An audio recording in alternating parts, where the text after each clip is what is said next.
It was a quiet evening in Washington, D.C., and Hillary Clinton was in her office, working late as usual. She had a mission, a very serious mission, a mission that only the smartest, most clever person could handle. She leaned over her computer, eyes narrowing. Her fingers hovered over the keyboard.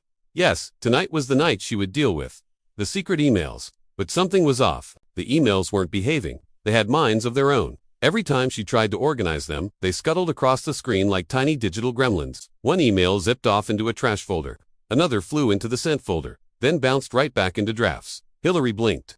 Okay, maybe they're not so secret anymore. She grabbed a cup of coffee, tried to take a sip, but the emails apparently sentient launched themselves across her desk, knocking over the mug in a spectacular fountain of coffee. Her glasses fogged. She muttered, "Great. First the emails, now the coffee rebellion. What's next?" The stapler. Indeed, the stapler started moving. It rolled across the desk, snapping tiny paper clips at her like mini missiles. Hillary ducked, yelling, "This is a professional office. People. Not a circus." But she was alone. And apparently, in a circus run by hyperactive emails and rogue office supplies.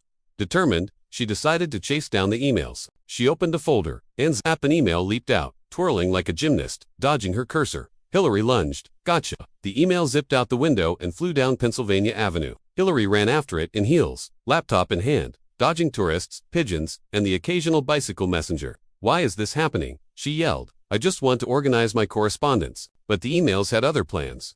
One email tried to hide in a hot dog cart. Another slid under a police officer's helmet. Yet another jumped onto a passing dog, who wagged its tail and sprinted away, sending the email flying into a fountain. Hillary groaned. I can't even." Finally, she decided to negotiate. "All right, emails," she said, standing dramatically on the steps of the Capitol. "If you come back to me, I promise.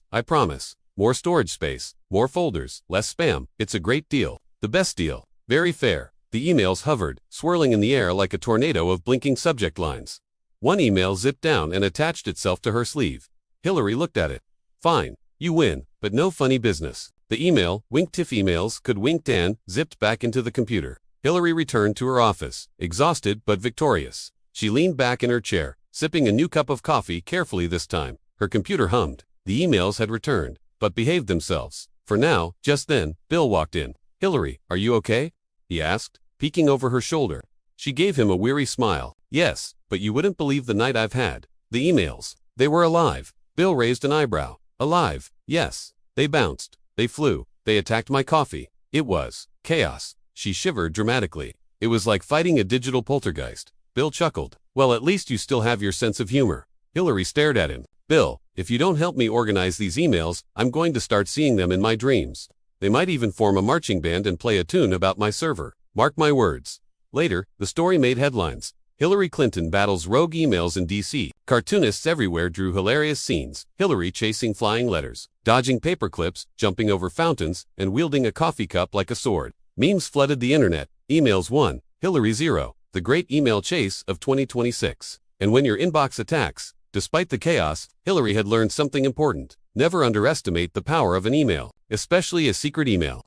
Especially one with a mind of its own. And most importantly, always keep extra coffee. Because when emails get rebellious, even a former Secretary of State can be sent running in heels across the nation's capital. And the internet will laugh, and laugh, and laugh. And somewhere, deep in the digital cloud, the emails were probably plotting their next adventure.